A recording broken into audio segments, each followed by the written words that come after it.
کروں گا وہ یہ ہے کہ سوچ کا اچھا رکھنا سب سے اچھا اخلاق ہے۔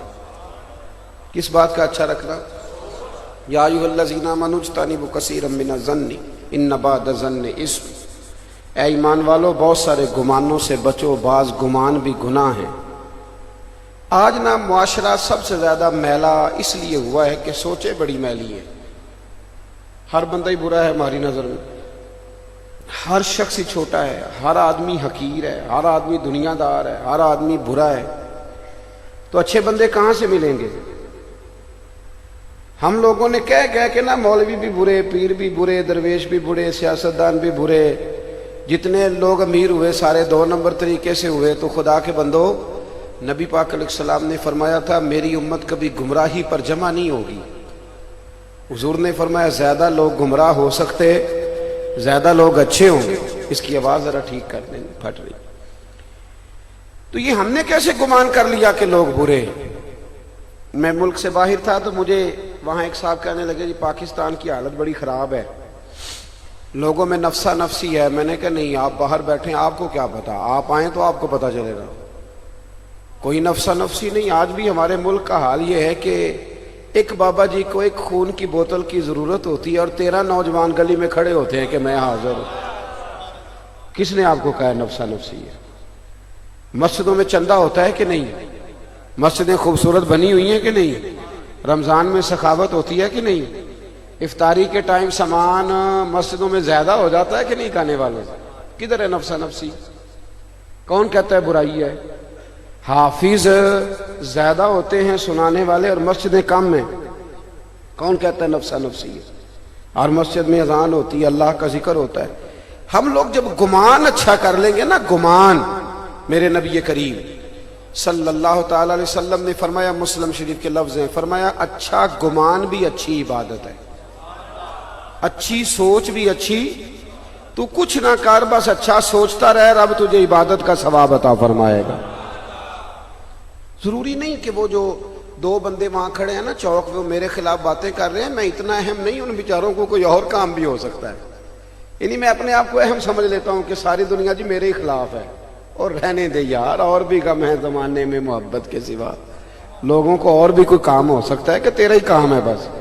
جس وقت بھی اماں کہتی ہے نا بچے کو کہ بیٹا ذرا 10 منٹ آنا میرے پاس بیٹھنا، تو بہو اسی وقت ہی سمجھ لیتی ہے کہ میرے خلاف میٹنگ ہونے لگی۔ وہ بھئی اس کا بیٹا ہے، اس نے پالا ہے، جوان کیا ہے، 20 سال رہا ہے، جب تو نہیں آئی تھی تب بھی اس کے پاس تھا۔ تو یہ کیسی بات عجیب ہے کہ وہ جناب میرے خلاف ہی بات ہوگی۔ اسی طرح جس وقت بھی بیوی اپنے خامن سے کہتی ہے کہ ذرا علیحدگی میں میری بات سنیے گا، تو ضروری تو نہیں اس کا معنی یہی ہو، توجہ ہے نا میری بات پر، کہ وہ وہاں میٹنگ اسی طرح کی ہونے لگی ہے، یہ کوئی ضروری تو نہیں۔ ہوتا یہ ہے میرے عزیزو کہ ہمارا جب گمان اچھا ہوتا ہے، ہماری جب سوچ اچھی ہوتی ہے، نبی کریم علیہ السلام نے فرمایا تھا لوگوں کی جاسوسی نہ کرنا ورنہ تم لوگوں کو خراب کر دو گے، تمہاری جاسوسیاں خراب کر دیں گی، تباہ کر دیں گی معاشرے۔ اچھا ہی سوچ رکھے، اچھے طریقے سے وقت گزارے۔ نبی کریم صلی اللہ علیہ وسلم گزرے، حضرت عمر فاروق فرماتے ہیں کہ حضور نے نیا نکاح فرمایا تھا، ایک زوجہ حضور کے ساتھ تھی، تو میرے قریب سے حضور گزرے تو 1-2 یہودی بھی کھڑے تھے، تو نبی کریم اپنی اہلیہ محترمہ کو، ام المومنین کو، زوجہ کو گھر چھوڑ کے تو واپس آئے اور میرے قریب آ کے کہنے لگے کہ عمر یہ کوئی غیر نہیں تھی، میری بیوی تھی، اور یہ کہہ کے حضور چلے گئے۔ حضرت عمر کہتے ہیں میں فٹافٹ پیچھے حاضر ہوا اور دست بساز کی، حضور میں نے کچھ سوچا تو نہیں، یہ آپ نے کیا فرمایا؟ نہیں، تیرے ساتھ جو لوگ کھڑے تھے وہ سوچ رہے تھے یہ بی بی کون ساتھ جا رہی ہے، تو میں نے ان کی بدگمانی کو دور کیا ہے۔ یار موٹر سائیکل پہ جو عورت اور مرد جا رہے ہیں ضروری نہیں کہ وہ برے ہی ہوں، وہ بہن بھائی بھی ہو سکتے ہیں۔ اپنی سوچوں کو صاف ستھرا کریں، اچھا کریں۔ پاکیزہ سوچوں والے لوگ پاکیزہ معاشرے بناتے ہیں، ان کے تعلقات قریب رہتے ہیں، وہ ایک دوسرے کو اپنا دوست سمجھتے ہیں۔ اور جب سوچیں گدلی ہو جاتی ہیں، میلی ہو جاتی ہیں، جب انسان ہر وقت دوسرے کو حقیر جانتا ہے۔ ہمارے بزرگوں کی سوچ کیا تھی؟ حضرت عبداللہ ابن مبارک رحمۃ اللہ علیہ، حضرت شفیق بلخی کی ملاقات ہو گئی۔ جناب شفیق بلخی رحمۃ اللہ علیہ کی عمر تھوڑی تھی لیکن درویش تھے۔ حضرت عبداللہ ابن عمر کی عمر مبارک بھی زیادہ تھی، عبداللہ ابن مبارک کی بڑی عمر کے تھے. محفل کا اختتام ہوا تو حضرت عبداللہ ابن مبارک فرمانے لگے شفیق دعا آپ کریں. وہ کہنے لگے نہیں آپ ہی کریں. انہوں نے کہا نہیں آپ بڑے ہیں، عمر آپ کی زیادہ ہے تو نیکیاں بھی تو آپ کی زیادہ ہیں نا، لہذا دعا آپ کریں. تو حضرت عبداللہ ابن مبارک فرمانے لگے نہیں بیٹے تیری عمر کم ہے تو تیرے گناہ بھی تو کم ہی ہے نا، لہذا دعا آپ کریں. تو سوچ ہے نا، اگر آپ اپنی سوچ کو بدل لیتے ہیں، اس کو اچھا کر لیتے ہیں، میٹھا کر. لیکن ایک بندہ کہتا ہے کہ مینوں کی مصیبت پئی ہے، اماں نوں بھی میں ہی خرچہ دیاں، یہ بھی ایک سوچ ہے، اور بھائی کا بھی میں ہی خیال رکھوں اور یہ سارے میرے پاس ہی آ جاتے ہیں. ایک سوچ یہ ہے، اور ایک سوچ یہ ہے کہ کتنا میں خوش بخت ہوں کہ اللہ نے یہ ساری نیکیاں میرے حصے میں رکھی ہوئی ہیں. میں نے ایک نوجوان سے کہا کہ ماں باپ آپ کے ساتھ رہتے ہیں؟ اس نے میری بڑی تربیت کی. کہنے لگا نہیں پیر صاحب میں ماں باپ کے ساتھ رہتا ہوں، میں ان کے ساتھ رہتا ہوں، وہ نہیں میرے ساتھ رہتے، میں ان کے ساتھ رہتا ہوں. تو میرے بھائیوں اچھی سوچیں. پاکی امام عبداللہ یافعی رحمت اللہ تعالی نے لکھا ہے کہ سارا بغداد جو تھا وہ حضرت بشر آفی کی عزت کرتا تھا، اور صرف انسان نہیں جانور بھی حیا کرتے تھے. جب وہ ننگے پاؤں گلیوں میں چلتے تھے تو چوپائے بھی گوبر نہیں کرتے تھے، عزت کرتے تھے سارے. پر بغداد کا ایک تاجر تھا، وہ کہتا مجھے نہیں یہ پیر اچھا لگتا. کچھ لوگوں کو نہیں نا پیر اچھے لگتے، وہ کہہ دیتے ہیں جعلی ہیں سارے، ہاں جی سیاستدان اصلی ہیں سارے. بولتے نہیں آپ لوگ، ناراض ہیں آپ کہ سیاستدانوں کے سپورٹر ہو؟ سیاستدان اصلی سارے تاجر. لیکن آپ دیکھ لیں جتنا پروپیگنڈا دینی لوگوں کے بارے میں کیا جاتا ہے، اور جب دینی لوگوں کی بات ہوتی ہے تو یہ سارے دنیا دار ایک پلیٹ فارم پہ جمع ہو جاتے ہیں. چلے میں ایک دعا کرتا ہوں، آپ آمین کہنا. دعا فرمائے اللہ اہل حق دینداروں کو ایک جگہ پہ جمع فرما دے. یار آمین تو کہہ دو کم از کم، اس میں اتنا تو تعاون کر دو نا آپ کی مہربانی. تو وہ کہنے لگا تاجر کہ مجھے نہیں اچھے لگتے تھے حضرت بشر آفی. بھائی تمہیں کیوں نہیں اچھے لگتے؟ تو دلیل سن لو. کہنے لگا جی وہ نا جمعے والے دن فرض پڑھ کے چلے جاتے ہیں، باقی نماز نہیں مسجد میں پڑھتے. وہ پتہ نا امام صاحب کو لوگ پابند کرتے ہیں، کہتے ہیں تو نے سنتوں سے پہلے آ کے مصلی پہ بیٹھنا ہے، اور عصر کی سنتوں سے بھی پہلے. مقتدی کی مرضی ہے وہ چوتھی رکعت میں شامل ہو یا تیسری میں، لیکن امام صاحب کو اس کو پابند کرنا ہے. کہتے جی قاری صاحب پہلیاں سنتا ہی نہیں پڑھتے، عصر کی بھی اور عشاء کی. تو میں کہتا ہوں جب اللہ پابند نہیں کرتا تو تم کیوں کرتے ہو؟ تو خیر مؤکد ہیں. جب اللہ رسول نہیں پابند کر رہے تو آپ یہ پابندی کیوں لگا رہے ہیں؟ بھائی نفل پر اللہ رسول پابند نہیں کر رہے، آپ کیوں کر رہے ہیں؟ آمدام برسر مطلب. کہنے لگا جی مجھے اس لیے نہیں اچھے لگتے حضرت بشر آفی کہ وہ نہ جمعے والے دن فرض پڑھ کے چلے جاتے، باقی نماز مسجد میں ادا نہیں کرتے تھے. لوگوں نے بڑا سمجھایا تو وہ تاجر ایک دن کہنے لگا چلو میں تفتیش کرتا ہوں یہ بابا کہاں جاتا ہے نماز پڑھ کے.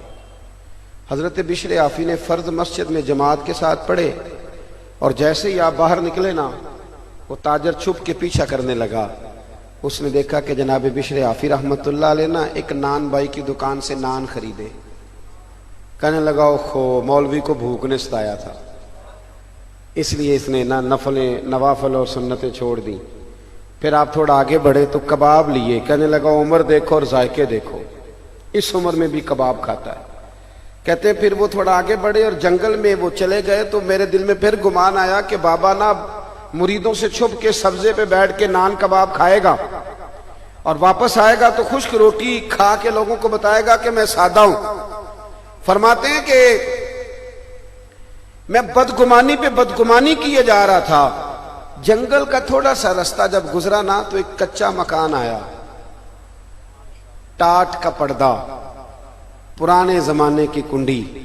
کہتے ہیں جناب بشر آفی نے دروازہ کھولا، اور جب آپ اندر گئے تو میں باہر سے دیکھ رہا تھا کہ ایک فالج زدہ بوڑھے بیمار بزرگ چارپائی پہ لیٹے، اور کہتے ہیں ان کے منہ سے رطوبتیں نکل رہی ہیں. جناب بشر آفی نے کھانا رکھا اور فٹافٹ پہلے بابا جی کو سیدھا کر کے لیٹایا، اور پھر ایک مٹکے سے پانی پیالے میں ڈالا، اور پھر اپنی پگڑی کھول کے اس میں ڈبو کے بابا جی کا منہ دھویا.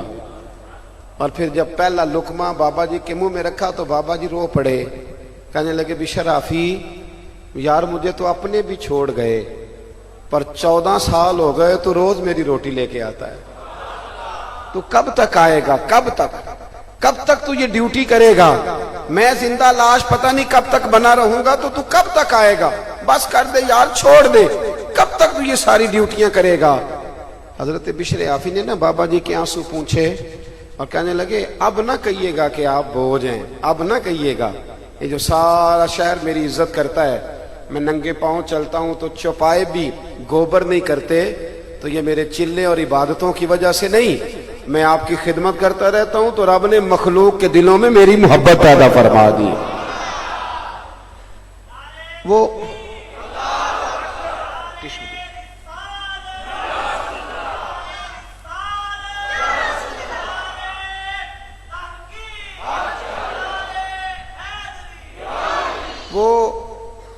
جب آپ نے یہ لفظ کہے کھانا کھلایا تو کہنے لگے بابا جی معاف کرنا، مجھے دیر ہو گئی، جمعے کا دن تھا، ابھی تو میں نے سنتیں بھی پڑھنی ہیں، ابھی تو میرے نوافل باقی ہیں. یہ بات کر کے جناب بشر حافی رحمت اللہ علیہ جب باہر آئے نا، وہ تاجر کہتا میں دروازے پہ کھڑا تھا، حضرت نے دیکھا یہاں کیسے؟ کہتے میں نے کہا حضور معاف کر دے، جس چیز کو میں آپ کی غلطی سمجھتا تھا وہ تو سب سے بڑی نیکی نکل آئی ہے. ارے کچھ تو مجبوریاں رہی ہوں گی، یوں ہی کوئی بے وفا نہیں ہوتا. کہا جس کو میں آپ کی غلطی سمجھتا تھا وہ تو نیکی نکل آئی. قدموں میں بیٹھ گیا، کہا مرید کر لیں. فرمانے لگے ایک شرط ہے پہلے میری، ایک شرط. کا وہ کیا؟ فرمانے لگے یہ بات میری زندگی میں کسی کو بتائے گا تو نہیں.